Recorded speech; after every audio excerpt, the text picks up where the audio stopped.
Hello friends, welcome back to my channel. இன்றைக்கி நம்ம பச்சை சுண்டக்காய் வச்சு ஒரு அவியல் ரெசிபி தான் பார்க்க போகிறோம். வாங்க எப்படியும் வீடியோக்குள்ளே போய் பார்க்கலாம். நம்ம சேனலில் ஃபஸ்ட் டைம் பார்க்குற வியூஸ் ப்ளீஸ் சப்ஸ்கிரைப் பண்ணி வச்சுக்கோங்க. அப்போ தான் நான் போடுற வீடியோஸ் எல்லாமே மிஸ் ஆகாம உடனே உங்களுக்கு நோட்டிஃபிகேஷனில் வரும். எனக்கு இந்த பச்சை சுண்டக்காய்லாம் மும்பையில் கிடைக்கவே கிடைக்காது. ஸோ அம்மா அப்பா இப்போ ரீசெண்டாக மும்பைக்கு வந்திருந்தாங்க. வரும்போது அம்மா எடுத்துகிட்டு வந்தாங்க.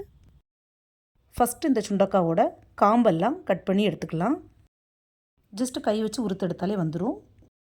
சுண்டக்காய் வச்சு எந்த ஒரு ரெசிபி பண்ணுறதா இருந்தாலும் கொஞ்சம் பிஞ்சு சுண்டக்காவை பார்த்து எடுத்துக்கோங்க. முத்தலானதாக இருந்தால் உள்ளே விற்று வச்சுருக்கும். ஸோ அது சாப்பிட்றதுக்கு அவ்வளோவா நல்லா இருக்காது.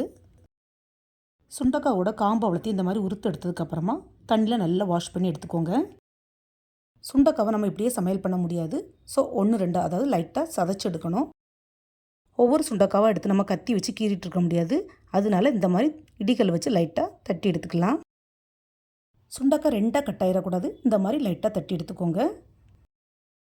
எல்லா சுண்டக்காவையும் இந்த மாதிரி லைட்டாக இடிகள் வச்சு தட்டி எடுத்துக்கலாம்.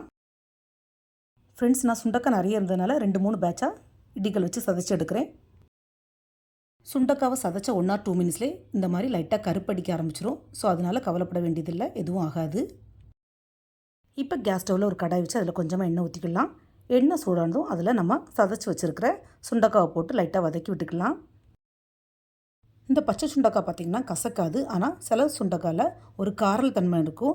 இதை வதக்கி எடுத்துட்டோன்னா சுத்தமாக அந்த காரல் இருக்கவே செய்யாது. சுண்டக்காய் லைட்டாக வதங்கினதும் ஒரு 1/2 கப்பு போல் புளிக்கரைசல் சேர்த்து இதை வேக விட்டுக்கலாம். கூடவே கொஞ்சம் தேவையான அளவு உப்பும் சேர்த்துக்கலாம். வேக வச்ச சுண்டக்காவை இந்த மாதிரி தனியாக ஒரு பவுல் எடுத்து வச்சுக்கலாம்.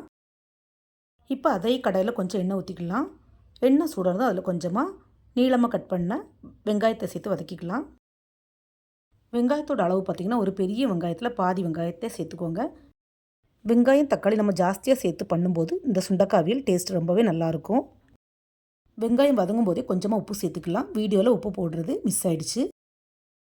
கூடவே ஒரு பாதி தக்காளியை இந்த மாதிரி நீளமாக கட் பண்ணி சேர்த்துக்கலாம். தக்காளி சேர்த்து நல்லா வதக்கி விட்டுக்கலாம். இப்போ இதுக்கு ஒரு தேங்காய் மசாலா அரைக்கணும். ஒரு மிக்ஸி ஜார் அல்லது பிளெண்டரில் கொஞ்சமாக துருவின தேங்காய் சேர்த்துக்கலாம்.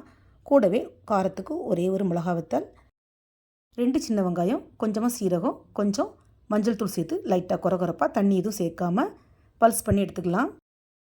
இந்த சுண்டக்காய் அவியலுக்கு பேசிக் இன்க்ரீடியன்ட்ஸ் ரொம்பவே கம்மி தான். குறவோ கூடுதலோ நீங்கள் உங்கள் தேவைக்கு தக்கன சேர்த்துக்கோங்க ஃப்ரெண்ட்ஸ்.